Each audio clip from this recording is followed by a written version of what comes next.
Incontables expertos predecían al unísono un nuevo Vietnam, Irak, Afganistán, Venezuela. Decían que esto era el fin de Trump, que se metió, se atascó, se enredó, bueno, que metió a Estados Unidos en una nueva pesadilla. Hoy van a descubrir, señores, muchas cosas interesantes de las que hablaremos un poco más adelante. ¿Es cierto eso que nos pronosticaron, como quien dice, todos los expertos al unísono? ¿Es cierto, está ocurriendo lo que prometieron? En el país vecino, donde no entraron tanques ni cayeron misiles estadounidenses, en las calles y selvas de esa tierra no hubo combates interminables ni cientos de miles de muertos y heridos. Una operación relámpago y una oferta para que si el presidente se iba, la vicepresidenta de ese país lo reemplazara. Silencio. ¿Pero qué tipo de silencio es? ¿Es el silencio de tormenta antes de la tempestad o el silencio obediente de las ovejas? Para entenderlo, veamos CBS, que antes era una cadena de televisión muy de izquierda, pero ahora está adoptando posiciones más objetivas, más centrales, diría yo. Envió a una corresponsal y estos son los resultados de su semana de trabajo en Venezuela. Pero ella habla español como lengua materna, así que para ella no hubo ningún problema, como se dice, para hablar con la gente, hacer entrevistas, comunicarse y entender la situación. 2 meses tras la destitución de Nicolás Maduro, Venezuela vive una rápida transformación política. La semana pasada, Trump elogió a la presidenta interina Delcy Rodríguez tras que Estados Unidos reanudó relaciones diplomáticas con Venezuela. La administración de Trump se ha enfocado en el potencial petrolero del país. La corresponsal de CBS News, Lilia Luciana, nos acompaña en vivo desde Caracas siguiendo la historia. Buenos días, Lilia. Has hablado con la gente y estado allí. ¿Qué novedades tienes? ¿Cómo es la situación política y social actual en Venezuela? Earl, llevo una semana aquí y esto no es como esperábamos tras las amenazas del presidente Trump y la Casa Blanca a Nicolás Maduro. En el día más dramático, fuimos testigos y observamos el desarrollo durante horas, en medio de la noche. Al capturarlo, lo llevaron a Estados Unidos, donde sigue en prisión. Lo más importante que dijo fue que esta situación y el ánimo del país no son en absoluto como pensábamos. Entonces, ¿qué está pasando? ¿Y qué es lo que no está pasando, que todos esperaban y suponían? Nunca esperábamos que todo estuviera tan tranquilo como ahora. Hablé con expertos, hablé con personas directamente en la calle, con personas de ambos lados de la barricada. Quienes apoyan a Maduro me dicen que esperan su regreso y confían en Delcy Rodríguez, ex vicepresidenta de Maduro. Figura clave del régimen, responsable de represiones y de lo que motivó el voto. Para Edmundo González Urrutia, otra vez en el 24, tal vez recuerden, ese es el candidato del 24 cuando descalificaron a María Corina Machado. Todas las estructuras de poder, salvo Nicolás Maduro y algunos funcionarios, siguen aquí. Ninguno de los que trabajaron con Maduro ha sido arrestado ni reemplazado. El ejército no tiene caso resistirse. ¿A quién enfrentar? Nadie está arrestando políticos por las noches. Entonces todo sigue como antes, dirán ustedes, pero no es así. En realidad todo es al revés, pero no existe ni guerra, ni revolución, ni contrarrevolución, porque no hay nadie contra quien luchar. No hay enemigo. En la cumbre del escudo América, Trump por primera vez mencionó a Rodríguez, a quien por cierto no invitó a esa cumbre, por varias razones que ya expliqué. La llamó solo presidenta Rodríguez, no presidenta interina ni de transición. Todos lo notaron. Toda Venezuela lo notó. Y la oposición, dirán ustedes, y las personas elegidas legítimamente pero apartadas del poder por Maduro en su momento. Y los que están en las cárceles, escuchen esto. Les va a interesar. Hay que entender cómo actúa un gran hombre, el presidente de Estados Unidos, Donald J. Trump. Todo es simple y lógico. Pero si todo es simple, ¿por qué nadie antes actuó así? Algo se vuelve simple y claro cuando alguien lo logra primero. Antes de eso no lo era. Así que las personas que apoyan a Maduro también apoyan con gusto a Rodríguez. El presidente Trump ahora ha reconocido a Delcy Rodríguez no solo como presidenta interina o temporal, sino como la presidenta legítima de Venezuela y elogió su trabajo. Por otro lado, hay personas que apoyan a María Corina Machado y a la oposición. Miren, estas personas dicen que no, incluyendo a varios presos políticos que fueron liberados después de que Maduro llegó al poder. Liberaron a los presos políticos, pero en la prensa de Estados Unidos nadie menciona eso. Dicen ser pacientes y prepararse para la democracia, pero entienden y esperan que esta transición era necesaria para la paz. Esperan que Estados Unidos, el secretario de Estado Marco Rubio y el presidente Trump sigan apoyándolos y reuniéndose con María Corina Machado, líder opositora con quien ya se ha reunido. El viernes pasado, un día antes de nombrar a Delcy Rodríguez presidenta, Trump, un día antes de nombrar a Rodríguez presidenta, llamó a la líder de la oposición, le explicó lo que planeaba hacer y al parecer recibió el apoyo total de la oposición, que tampoco quiere tanques en las calles de Caracas, ni cadáveres por toda la ciudad. Veamos la situación desde la perspectiva de los intereses de Estados Unidos. La primera tarea es detener el tráfico de drogas de Venezuela a Estados Unidos. La segunda tarea es frenar el petróleo hacia China. La tercera tarea es evitar una guerra civil y a largo plazo devolver a Venezuela a la democracia, el libre mercado y el capitalismo. Y por último, claro, destruir los cárteles. Vamos a ver. Drogas detenidas al menos temporalmente. Veremos qué pasa. El petróleo fue redirigido bajo control de Estados Unidos. Venezuela ya recibe lo suyo. La producción de petróleo supera lo que recibían de China. Estados Unidos llevó especialistas e inversionistas para duplicarla e influir en los precios globales. No hay guerra civil ni resistencia contra Estados Unidos. Y después, creemos que Trump demostró saber lo que hace. Porque hasta ahora ninguna predicción se ha cumplido. Esperemos que tampoco se cumplan en el futuro. no es una locura porque todo está muy tranquilo, pero es la opción más loca considerando todos los escenarios que hemos escuchado de los expertos antes de la captura de Maduro. Y lo último que dicen quienes apoyan a Maduro, mira, esto no fue una invasión con tropas de Estados Unidos, ni bombardeos masivos, ni nada parecido. Epi de Lilia dice, nadie esperaba que Trump llevara a cabo esta operación con tanta sabiduría, en la que logró lo que quería, que era su objetivo. Sin misiles, aviones, disparos ni asesinatos masivos. La estrategia en Irán es distinta, aunque sus elementos son similares. No buscamos cambiar el régimen. Eso es decisión del pueblo iraní. Solo queremos que Irán renuncie a fabricar armas de destrucción masiva. Esto incluye armas nucleares, biológicas, químicas, así como los medios para transportar estas armas de destrucción masiva a largas distancias. Misiles de alcance medio y largo. Segundo, cortar suministro de petróleo a China. ¿Coincide? Tercero, liberar a los presos políticos. Y el rechazo total a financiar el terrorismo. Por supuesto nos gustaría un cambio de régimen, pero ese no es el objetivo de nuestras acciones en Irán. Después de las ejecuciones de 35,000 manifestantes desarmados en Irán, nos gustaría que quienes hicieron eso fueran llevados ante la justicia. Aunque nos gustaría, no es el objetivo de nuestra operación. Diferenciamos claramente entre lo que queremos y las tareas que damos a los militares. Ayudaremos a la oposición. Depende de lo que usted llame ayuda. No creo que volemos en helicópteros y disparemos a las fuerzas del gobierno. Al contrario, vamos a intentar, en Venezuela, evitar ese tipo de enfrentamientos y asesinatos. Pero si la oposición quiere, hará lo que decida. Eso es una lección para Ucrania y Rusia, donde no entienden que Trump es un fenómeno, no una autoridad, sino un reflejo de sus ideas.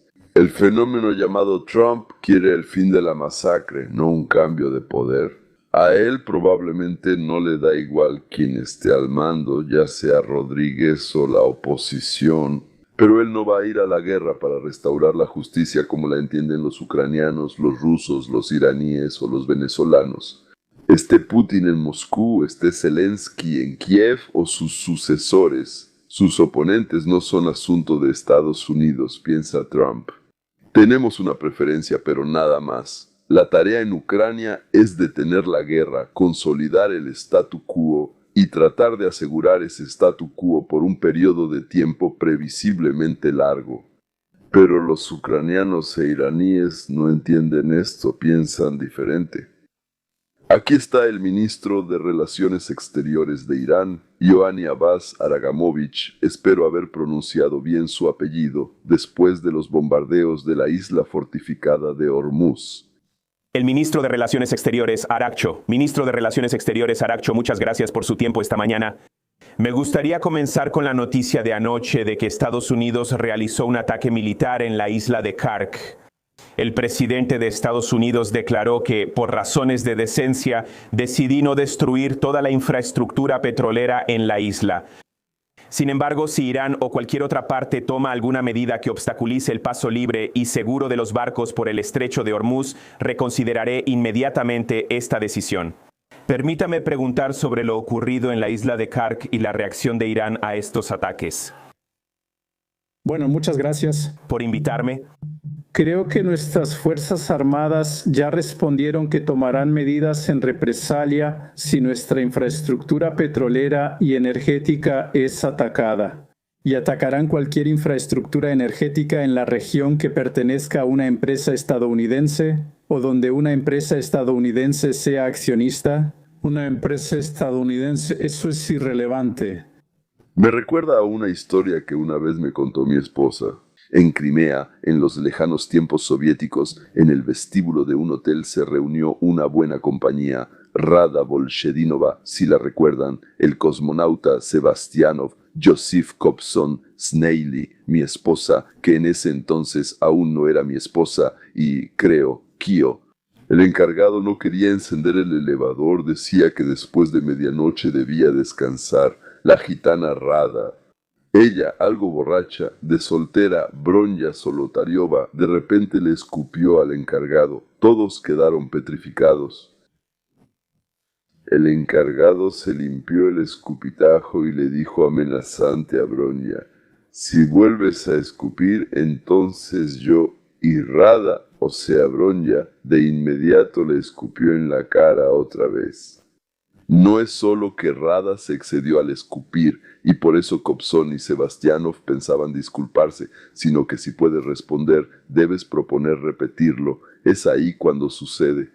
Porque todos entenderán que no puedes y seguro lo repetirán. Subtítulos. Anoche atacaron la isla Yark y la isla Abu. Bienvenidos a nuestros misiles de corto alcance.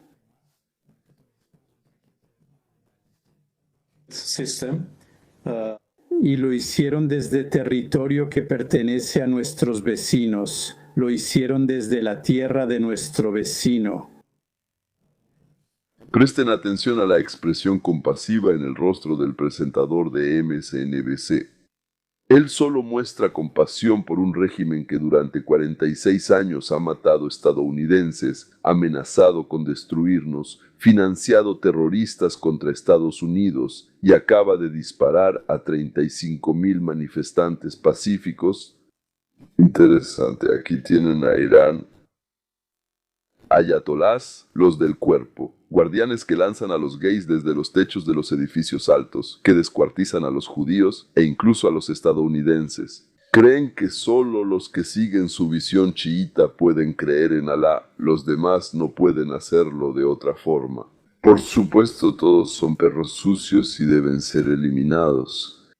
Están vestidos como nosotros, bien arreglados y seguro huelen bien. ¿Por qué no habrían de hacerlo? Los persas eran magníficos. Imperios, cuando los árabes aún vagaban por el desierto y hacían chozas de estiércol de camello. Estos ataques nocturnos fueron rastreados por nuestras fuerzas y ahora está claro que fueron lanzados desde el territorio de los EAU. Desde dos lugares ubicados en el territorio de los Emiratos Árabes Unidos, desde Ras Al Jaima y desde un punto muy cercano a la ciudad de Dubái. Y eso es muy, ya sabes, peligroso que estén usando zonas densamente pobladas para lanzar, misiles contra nosotros. De repente, Irán recordó que disparan hacia zonas densamente pobladas. La verdad es que los estadounidenses hacen todo lo posible por no golpear objetivos residenciales y civiles, nunca apuntan a ellos. Bueno, como se dice, todo puede pasar. Lamentablemente esto ya ocurrió 2 veces durante la guerra, creo que 2 veces. Irán intenta atacar zonas densamente pobladas en Israel. MSNBC no les preguntará sobre esto ni sobre los tiroteos a civiles, ya que tienen acuerdos con los iraníes. Permiten que la MSNBC y la CNN actúen como quieran solo para afectar a Trump, aunque eso perjudique a Estados Unidos, es decir, a nosotros. Sí, la MSNBC ahora se llama MSNOW.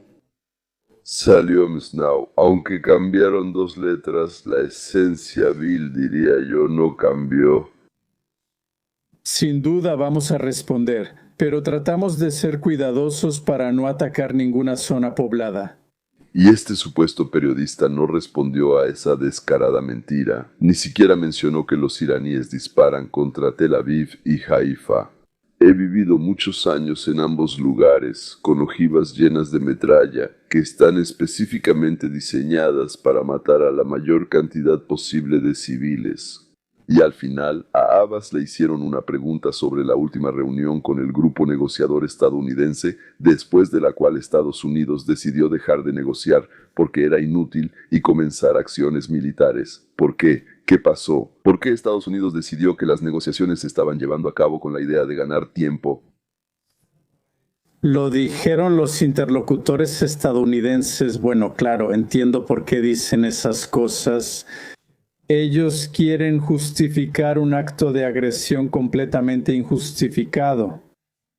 Entonces, están tratando de encontrar alguna justificación para sí mismos. Yo nunca dije que íbamos a fabricar bombas. Dije que tenemos 440 kilogramos de material enriquecido al 60%. Witkoff informó que Abbas se puso nervioso y empezó a gritar que tenemos 440 kilogramos de uranio que se puede purificar fácilmente hasta el nivel de bomba, que Irán hará 10 bombas y entonces... Eso, si se enriquece más, puede ser suficiente para 10 bombas como afirman sus propios expertos. Estamos listos para renunciar a ellos y entregarlos, así como diluirlos y mezclarlos hasta niveles más bajos de enriquecimiento. Al decir esto, quiero enfatizar que la concesión que hacemos es muy significativa. Es él. Lo está diciendo ahora, bueno, después de casi 2 semanas de bombardeos. No lo dijo entonces, dijo algo completamente opuesto. No sé cómo lo interpretaron. Tal vez por falta de conocimiento, quizá por, ya sabes, sus intenciones de justificar, como ya dije, un acto de agresión que no puede ser justificado. Tengo mucha esperanza de que la verdadera historia de lo que ocurrió el 26 de febrero en Ginebra se haga conocida por la gente muy pronto. Casi hemos llegado a un acuerdo. Sí, señor ministro, gracias por su tiempo. Ni una sola pregunta seria. Todo para que el enemigo, e Irán, señores, ese enemigo de los Estados Unidos de América, pudiera mostrar su rostro humano. Creo que MSNBC, MSN Now, CNN y otros como el New York Times también son enemigos, no menos. Y tal vez, por cierto, también para nosotros, y más peligrosos, que Abbas, que en realidad solo está cumpliendo con su deber, miente por obligación. Si la situación fuera diferente, él mentiría de otra manera o sobre otra cosa. El problema de Irán es que su única estrategia efectiva contra Estados Unidos, los ataques a petroleros en Hormuz, enfureció a China. Por eso el presidente de Irán no puede detener a la Guardia Revolucionaria, ellos simplemente no obedecen. Le gustaría, pero no puede. Declaró que el sector financiero de China quiere financiar mucho, por eso no participará. Los chinos no solo rechazan financiar a Irán, también exigen que se abra la navegación ya. Al intentar antagonizar o desafiar a los Estados Unidos, ¿con quiénes se están metiendo aquí en esencia? Bueno, primero hablemos de los países del Golfo Pérsico. Porque Occidente no permitirá que estos petroleros lleguen a China. Estados Unidos tomará el petróleo a cambio del que fue detenido por Irán. Y ahora esta consecuencia también los afecta a ellos mismos. Y claro, también hay que mencionar a Pekín, que ahora parece estar cambiando de postura o al menos pidiendo la paz. Pero deben imaginar, en un contexto más amplio de la operación, que la Furia Épica también observa como uno de sus principales aliados militares potenciales del futuro está siendo derrotado. Mientras tanto, Pekín de hecho los está abandonando, pero por supuesto esto también significa algo para el contexto más amplio de un posible escenario futuro de una tercera guerra mundial en Taiwán. Hablaremos de eso. Hoy estamos aquí, amigos, presenciando eventos interesantes debido a la nueva reacción de China. China cambió de tono. Si al principio había muchas palabras y pocas acciones, ahora las palabras son completamente opuestas a sus declaraciones anteriores. China acusa a Irán de bombardear vecinos. China rechaza el ataque a un estado del Golfo Pérsico y condena los ataques indiscriminados contra civiles y objetivos no militares. La tarea urgente es frenar las acciones militares y evitar que el conflicto crezca. No se menciona que Estados Unidos sea el agresor ni que civiles iraníes estén sufriendo o muriendo. El interés financiero de China es obtener petróleo y el fin de la guerra. Creo que Trump ya envió emisarios allá. Ayudaremos a detener la guerra en Hormuz y ustedes en Donbass. Pero hay otro frente, damas y caballeros, Cuba. La isla de la libertad. Allí hay libertad. La isla de la libertad. Libre de libertad. Una isla a kilómetros de Florida. 10 millones de habitantes. Pobres como ratones de iglesia, dicen, o ratas. Bueno, en fin, alguno de ellos. Tan pobres como ratones de iglesia o ratas de iglesia. Kennedy intentó tomar su poder. Reagan y Clinton buscaron desgastarlos. Trump propuso comprar la isla. Al liderazgo actual, es decir, Díaz-Canel, mucho dinero y una salida honorable donde quiera. A la familia Castro, inmunidad ante persecución. A la población, ayuda financiera y en la reconstrucción económica. Díaz-Canel llamó chantaje a la propuesta. Genocidio, un crimen. Al mismo tiempo, inició negociaciones con el Departamento de Estado de Estados Unidos. Debido al bloqueo petrolero impuesto por el presidente de Estados Unidos, Donald Trump, que empuja a Cuba más profundamente en la crisis económica, el presidente Miguel Díaz-Canel anunció el viernes que Cuba inició negociaciones con Estados Unidos. El país, bajo gobierno comunista, está cada vez más desesperado. Hace 3 meses. В страну не поступало топливо 3 месяца. Díaz-Canel dijo que espera que las negociaciones alejen a los dos rivales de larga data, cito, de la confrontación. Trump frenó el envío de petróleo venezolano a Cuba y amenazó con aranceles a países que le vendan petróleo. Así ha sido desde que Estados Unidos capturó al presidente venezolano Nicolás Maduro, el principal aliado de Cuba. Por un lado, la posibilidad para la élite de irse o, si se quedan, no ser llevados a juicio. Por otro lado, digamos, el empobrecimiento del país hasta el punto en que se acaba la comida se agota y millones de cubanos hambrientos y desesperados saldrán a las calles. Los comunistas de Cuba pueden irse con honor o arriesgarse a disturbios, guerra civil y destrucción, según habitantes de La Habana. Estamos derrumbados, no podemos seguir. Creo que si esta conversación entre Cuba y Estados Unidos logren una mejor solución y que Cuba tenga más oportunidades para avanzar aquí, porque no podemos seguir así. No podemos porque la situación en Cuba es difícil. Donald Trump ha declarado recientemente que Cuba está al borde del colapso o lista para negociar con Estados Unidos. Ellos quieren un trato desesperadamente, ni te imaginas. El lunes dijo que Cuba podría ser adquirida amistosamente, luego añadió que también podría ser una adquisición hostil.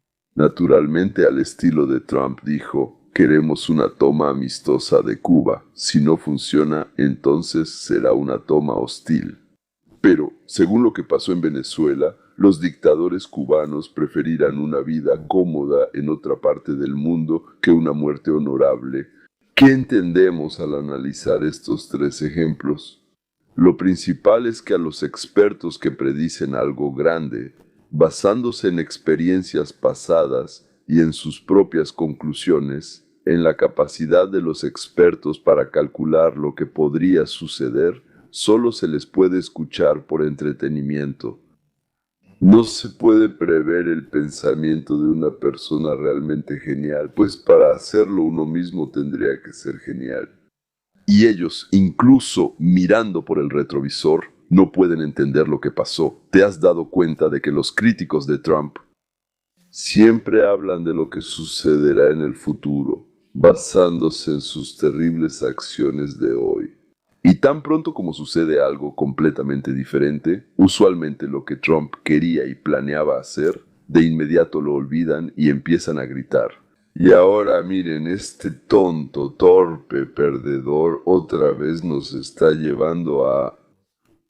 De nuevo funciona la imaginación común tratando de predecir las acciones de un genio. Bueno, parece que así será siempre.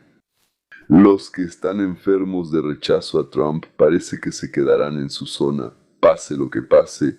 No importa que Venezuela esté tranquila, que Irán casi no dispare, que Cuba se prepare para una toma pacífica, que en África cesaran las muertes en Ruanda y Congo, donde en 30 años murieron 6 millones. En África ya no hay guerra con Armenia. Pakistán e India se detuvieron y no dispararon. En Ruanda y Camboya, cobrando decenas o tal vez incluso cientos de miles de vidas, siempre decían lo mismo. Pero después de que Donald Trump resolvía exitosamente el problema, inmediatamente se olvidaban de él y buscaban uno nuevo para atacar y calumniar, y pues así es. Años de conflictos. De hecho, mientras peor nos iba a los estadounidenses, más les gustaba a los expertos, analistas y comentaristas. Es sorprendente. ¿Crees que Dios los castigó quitándoles la razón? ¿O simplemente tal vez son criaturas repugnantes con las que es simplemente asqueroso respirar el mismo aire? No hará nada. Trump no es ningún jefe. Todos entendimos que el controlador del SKGB es Putin y Trump es el agente Krasnov. El SKGB y Trump. Su visión económica parece la de un habitante del Medio Oeste del siglo XIX. Él confía en los aranceles, la presión y las guerras económicas, cree que puede chantajear e intimidar, pero en realidad no entiende de economía. El 47º presidente celebra el primer año de su segundo mandato causando caos mundial. Cuando del equipo de Trump llega la idea de que saben cómo hacer este tipo de proyectos globales, no hay que caer en esa trampa. Eso está muy lejos de la realidad. Así concluimos nuestro programa de entretenimiento, Un tonto lo dijo. Les voy a pedir que me escriban quién de los magníficos 4 les parece el más tonto de todos. O sea, quién de ellos es el más desagradable. Para usted personalmente, porque para uno será uno, para otro será otro. Si los 4 le parecen los más desagradables, también escríbalo, sin problema, de verdad. De acuerdo, terminamos aquí. Hasta la próxima. Continuará